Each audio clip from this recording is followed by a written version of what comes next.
Good evening, Bahamas. Coming up tonight, lights out for BPL management company PowerSecure. A new deputy leader in the running for the Progressive Liberal Party.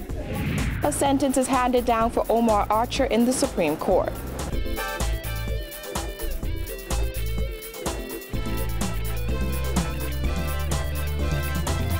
Our news is brought to you by Alive, the nation's newest and best LTE network. Good to be alive. Welcome to our news and thanks for joining us. I'm Kyle Joaquin. Topping news tonight: after just over a year in the Bahamas, U.S.-based PowerSecure is out. Public Works Minister Desmond Bannister confirming that effective 2 days ago, Bahamas Power and Light and PowerSecure amicably agreed to sever their business relationship. The MSA is therefore terminated. PowerSecure has agreed to leave their personnel in place until as late as 31st December 2017 to facilitate an orderly transition. During that period ending July 25th, the government has spent some $9.1 million with PowerSecure. The minister said there will be a lot of time to reflect on the value of this investment. He pointed to certain clauses in the management services agreement that put BPL and essentially the government at a disadvantage. Mr. Speaker, an interesting provision in the MSA provided that PowerSecure was to be reimbursed, I quote, for all wages, salaries, bonuses, and incentive compensation benefits, pensions and other post-employment benefits, travel and business expenses, executive recruiting fees, and other labor and labor costs described in its business plan and reasonably incurred by the service provider in connection with the employment of the executive management. The problem, sir, is that the former administration did not put any limits or caps on the salaries that we had to reimburse to BPL. And those salaries and other costs, according to Bannister, were considerably high. Here's an example. CEO of BPL was paid 1. A salary of $25,000 per month, housing benefits of $6,000 per month, which was down from initial $8,719 per month initially, other monthly benefits of $3,833.33. But that was only one executive. He said to put it in perspective, any one of the two top execs at BPL were paid more in a month than any MP in a year. The decision to sever ties with PowerSecure may not have come as a surprise to some, as the F&M government had already expressed disappointment in the company's commitment to bring relief to BPL consumers. Bannister insisted the management services agreement was not beneficial to the Bahamian people. Under the MSA, PowerSecure, and I quote, shall not have any liability for any reason for the past, present, or future environmental health of the Bahamas, including but not limited to any environmental risks, issues concerning compliance or lack thereof, or liabilities that arise prior to or on after the date of the MSA, whether pending or threatened, known or unknown, fixed or contingent or otherwise. PowerSecure's business plan was never made public despite several promises by the former administration. The plan, agreed to by the Christie administration, referred to a proposed reduction of BPL staff as a business necessity and envisioned letting go 233 people through a redundancy process between August and October of this year. Speaker, next month will make 2 years since this business plan was prepared. 2 years is too long. The People's Government promised that we would table this business plan for all to see. We have no secrets from the Bahamian people. We are here to live up to our promise, and I'm honored, sir, to have the privilege to table this document today. The Works Minister also breaking his silence on fraud concerns at Bahamas Power and Light. He tabled the Ernst & Young audit that spoke to the nearly $2 million in contracts. Bannister said there were instances where the tender process simply was not followed, where many contracts in excess of $100,000 were awarded. There were also instances where contracts were awarded to vendors who had not been selected in the tendering process, thereby rejecting the companies that had actually submitted better bids. And in one egregious case, a company that did not even bid was awarded a contract over the company that had followed the process, and to whom the tenders committee had approved the award of a contract. 3 BPL line staff members were terminated in connection with the matter. He continued that for too long, unacceptable levels of mismanagement and political interference have been allowed to fester, and the reports that stirred so much controversy and indignation this week are only a small part of the tip of a very big proverbial iceberg. Bannister added that the report identified a number of other concerns with the manner in which BPL has violated business norms, like contracts being approved for companies owned by former BPL board members. 5, in several cases, there was no supporting documentation for payments, too many missing checks and supporting documents, as well as instances of payments being processed without an invoice, non-existent vendors, and numerous other findings of procedural irregularities that could lead to fraud. Well, amid revelations that a special list of public officials racked up thousands of dollars in electricity bills but avoided disconnection, PLP leader Philip Davis, who was responsible for Bahamas Power and Light, says he was unaware of that list. Here's Ronnie Toot. Though he was the minister responsible for Bahamas Power and Light from 2012 to 2017, PLP interim leader Philip Davis told reporters today he had no knowledge of an unspoken BPL policy that ensured a special list of public officials did not face disconnection, despite owing the state-owned power company thousands of dollars. No, I was not aware of that, and that would not have been a policy that I would have adopted. They found that several persons of particular status owed the corporation, and I didn't know that there was any special arrangement not to pursue them, and I still don't know that to be the case. Davis's denial comes 2 days after former executive chairman of BPL Leslie Miller insisted that he met the policy in place since 1989 and argued that it was intended as a courtesy to save public officials who were in arrears the embarrassment of being disconnected for non-payment. Davis was asked why he didn't know about the special list when his executive chairman did. But the chairman knew. Leslie Miller knew. He didn't tell you about it? No. Because he said he met it in place in '89. Well, if he did, then I don't know about it. I didn't know about so that. You never heard anecdotally about the list or anything? No, I think if you check your records in the House of Assembly, you would recall at one point in time the Punch ran an article disclosing his bills. Yeah. And you would have heard me say publicly from there what I thought about that. Right, what I thought about that, and if I thought that about Leslie Miller, I could not have adopted or know about any special arrangement. If you found out, Davis says had he known certain officials were getting special treatment from BPL, he would have brought an end to it. During your time, if you discovered that this was happening, would you have put an end to it? They would have to pay. If you receive a service, you should pay for the service. That's axiomatic, and I would not condone unless you work with some arrangements with the vendor you owe. If you owe, you should pay. The PLP leader says there should never be the perception that public officials are treated differently than the average person.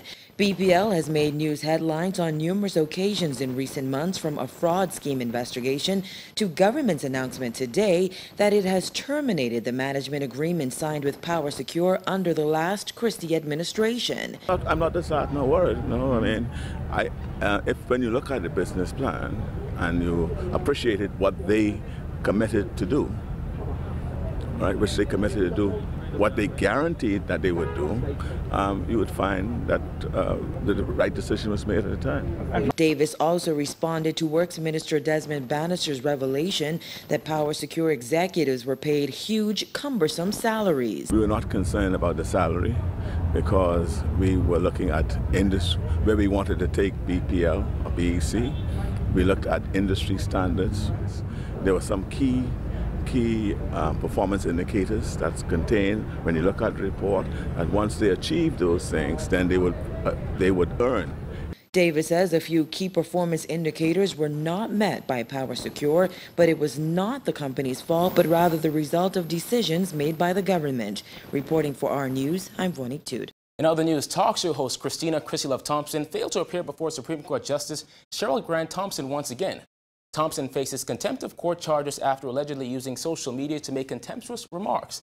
Despite not appearing in court, Thompson's attorney, Mira Lucille, presented Grant Thompson with a constitutional motion against the originating summons and consequent proceedings. Thompson declares that her constitutional rights have been infringed upon. Lucille then requested for the case to be heard by another judge who is not personally involved in the case, as it alleged that Thompson made remarks about Grant Thompson during her communication on social media. After being guided by attorneys Wayne Monroe QC, Frank Smith QC, and Franklin Williams, Grant Thompson decided that the court, in her view, is able to hear both the constitutional application and the contempt cases. Grant Thompson set the constitutional hearing for November 15th at 2 p.m. Grant Thompson said Thompson ignored a verbal summons on August 29th and the 31st and also failed to appear in court on September 15th and 20th. She then issued an arrest warrant to be handed over to the Royal Bahamas Police Force and to be posted at all of the country's borders. Well, MP for the Exumas in Ragged Island, Chester Cooper, today formally announcing his bid for the deputy leader of the Progressive Liberal Party. He says he believes he can help the PLP rise from the ashes of defeat. Here's April Sands. The Member of Parliament for Exuma and Ragged Island now announcing his run for the deputy leader of the Progressive Liberal Party.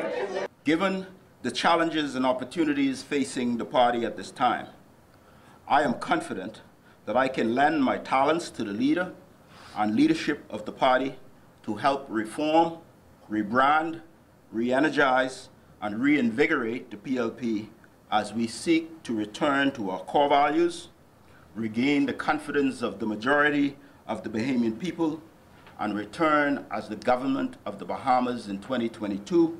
After weeks of speculation about his plans to seek a senior post in the political party, Cooper confirmed during a news conference today that he intends to run for deputy leader during the PLP convention in October.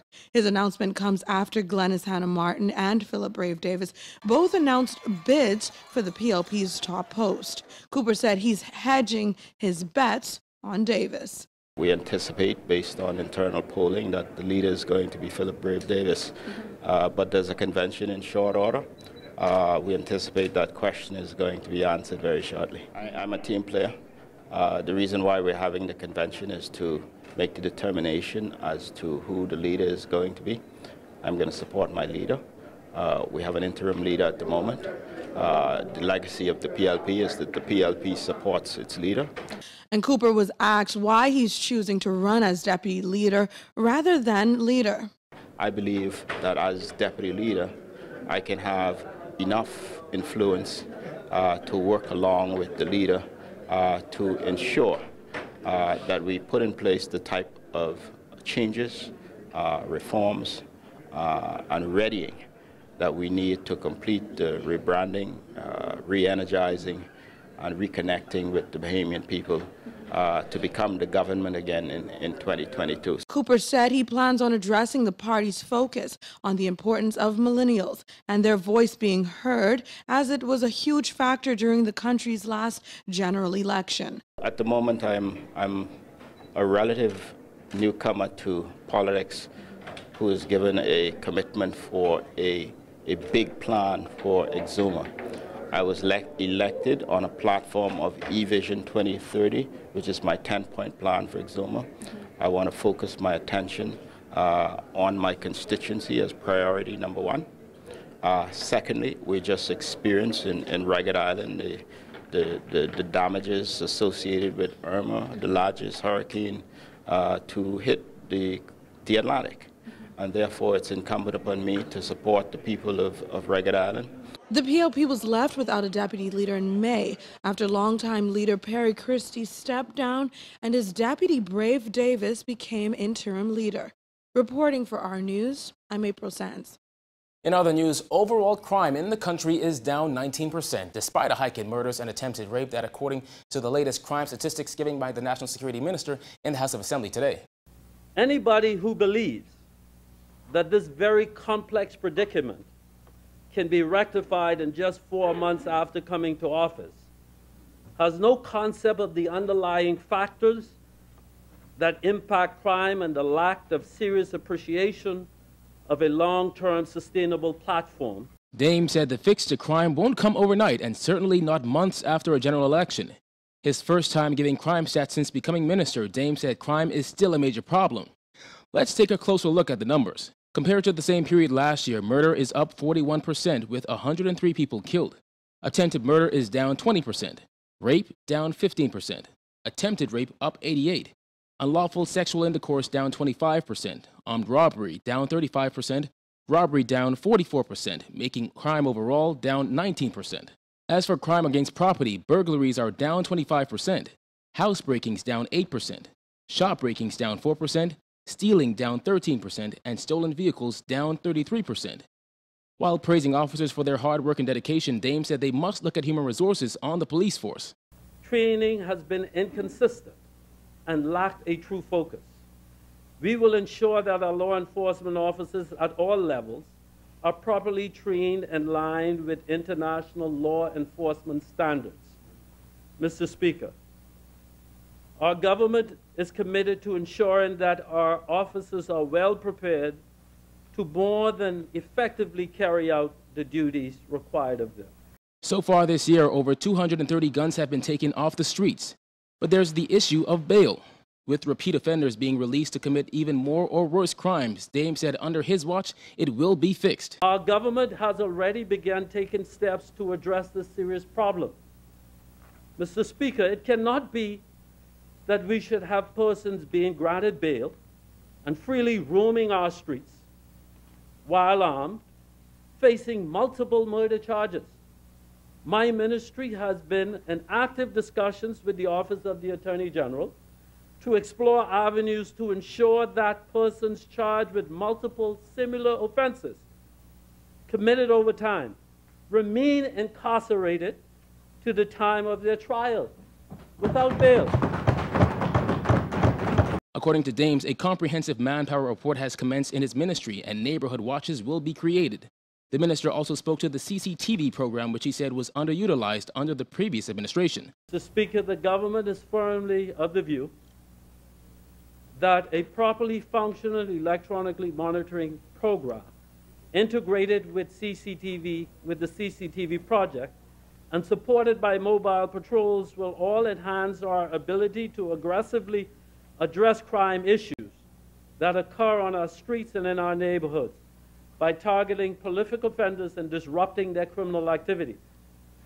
As I alluded to earlier, the electronic monitoring system is another technology that we have been spending an exorbitant amount of taxpayers' dollars on, but have not really been getting value for money as a result of confusion and poor execution, and in some cases interference. Still to come on our news, a self-proclaimed activist faces possible jail time. The details are after this break.